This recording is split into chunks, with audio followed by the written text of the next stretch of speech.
ইসরায়েলের দাবানল যেন কোনোভাবেই থামছে না। একের পর এক বনভূমি উজাড় করে দিচ্ছে এই দাবানল। বনভূমি উজাড় করার পাশাপাশি এবার শহরের দিকেও ধাবিত হয়েছে দাবানল।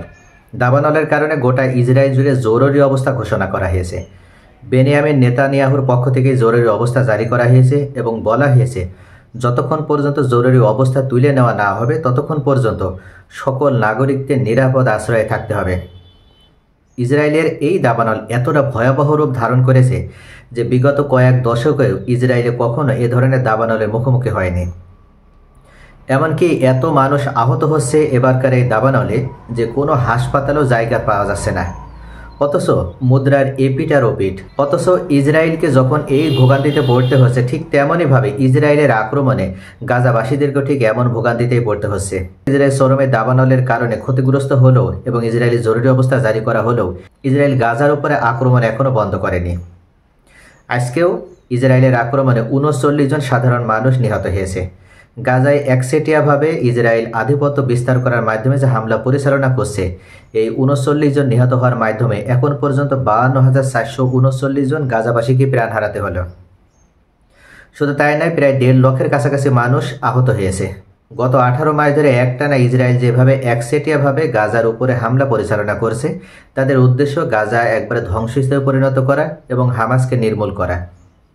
কিন্তু গাজায় হামাসকে নির্মূল করতে যে উল্টো ইসরায়েলকে চরম ক্ষতির মুখোমুখি হতে হচ্ছে। শুধু তাই নয়, ইসরায়েলের অভ্যন্তরেই এখন বেনিয়ামিন নেতানিয়াহু ও তার দলের বিরুদ্ধে সাধারণ ইসরায়েলের নাগরিক ফুঁসে উঠেছে, তারা আন্দোলন সংগ্রাম করছে।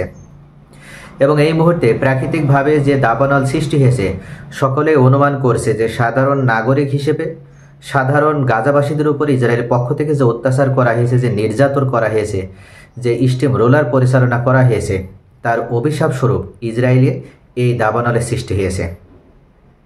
এবং এই দাবানল এত ভয়ঙ্কর রূপ ধারণ করেছে যে ইসরায়েলের সকল ইউনিট মিলেও দাবানল নিয়ন্ত্রণ করতে সক্ষম হচ্ছে না। এখন পর্যন্ত ইসরায়েলের পক্ষ থেকে বিদেশিদের কাছে সাহায্য চাওয়া হয়েছে। ইসরায়েলের পক্ষ থেকে ইতিমধ্যে 11টি দেশের কাছে ফোন দিয়ে ইসরায়েলের পররাষ্ট্রমন্ত্রী তিনি সকলের সাহায্য সহযোগিতা কামনা করেছে এই দাবানল নিয়ন্ত্রণ করার জন্য। ইসরায়েলের পররাষ্ট্রমন্ত্রীর আহ্বানে সাড়া দিয়ে ইতিমধ্যে Italy, Romania, Macedonia, Greece, Cyprus তারা সকলেই তাদের আগুন নির্বাপক বাহিনী প্রেরণ করেছে। কিন্তু এর পরও বিদেশিদের সহায়তায় ইসরায়েলের দাবানল কোনোভাবেই যেন থামানো সম্ভব হচ্ছে না। তাহলে কি এই দাবানল থামবে না, নাকি এই দাবানল অন্য কোনো উদ্দেশ্য নিয়ে তৈরি হয়েছে? দাবানলের যদি উদ্দেশ্য থাকে অন্য, তাহলে অবশ্যই সেটা খুঁজে বের করতে হবে।